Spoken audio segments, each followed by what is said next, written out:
चलिए एएलपी और technician 31/8/2018 shift 1 का बहुत ही शानदार क्वेश्चन है।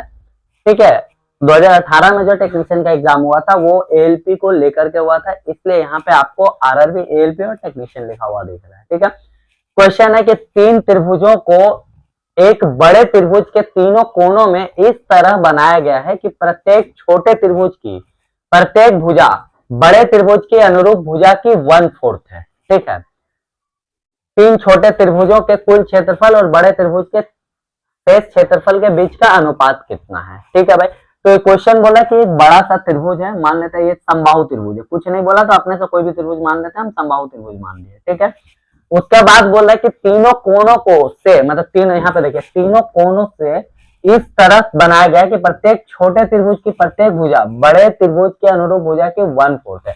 यानी इसका ये कोना है, यहाँ से ऐसे एक त्रिभुज बना है, यहाँ से एक ऐसे त्रिभुज बना है, यहाँ से एक ऐसे त्रिभुज बना है। ठीक है, और जो बड़ा वाला त्रिभुज है मान लेते हैं उसका एक भुजा 8 मीटर है। कितना भाई? 8 मीटर मान लेते हैं हम, 8 मीटर बड़ा वाला है।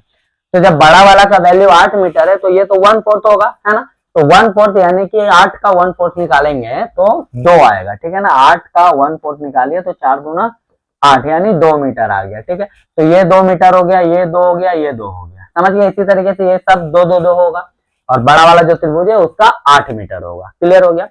तो बोल रहा है कि तीन छोटे त्रिभुजों के कुल क्षेत्रफल और बड़े त्रिभुज के शेष क्षेत्रफल के बीच का अनुपात कितना है। ठीक है भाई, तो हम एक काम करते हैं, सबसे पहले बड़े वाले त्रिभुज का क्षेत्रफल निकालते हैं।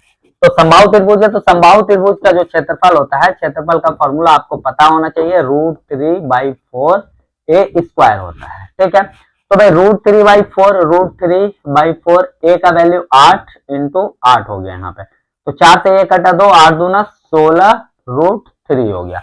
यानी ये जो पूरे का पूरा है, यहाँ पे ध्यान से समझिएगा इस चीज को, ये जो बड़ा वाला त्रिभुज है ना, ये बड़ा वाला त्रिभुज, इसका क्षेत्रफल हो गया कितना भाई? 16 √3। ठीक है, ओके। अब हम लोग छोटे वाले जो तीन त्रिभुज है, ये 1, ये 2 और ये 3, ठीक है, इन तीनों का क्षेत्रफल निकालते हैं।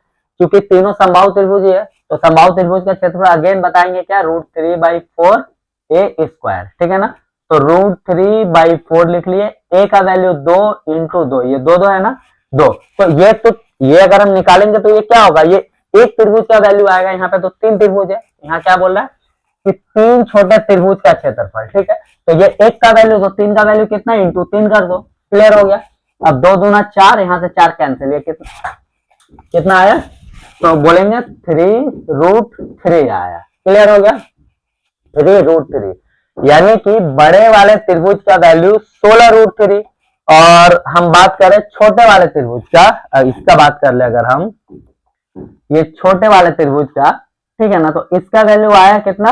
3√3। समझ गया ना, ये तीनों का 3√3। तो क्या मांगा? शेष क्षेत्रफल के बीच, मतलब शेष भाग, जो ये बड़ा वाला भाग है, बड़े वाले भाग में अगर ये छोटा वाला भाग को हम हटा दें तो क्या ये शेष बचेगा ना, तो इसका क्षेत्रफल बोला। तो भाई बड़े वाले का वैल्यू कितना था? बोलेंगे 16√3 था।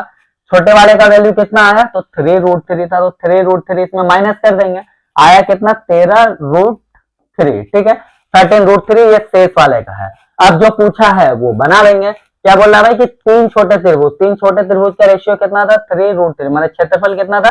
3√3। उसके बाद शेष मतलब कुल क्षेत्रफल और बड़े त्रिभुज के शेष भाग, बड़े त्रिभुज का शेष भाग अभी हम निकाले कितना? 13√3। ठीक है, इसका अनुपात कितना है? अनुपात निकाल लीजिए, √3 कैंसिल, 3:13, यानी कि इसका क्षेत्रफल कितना है भाई?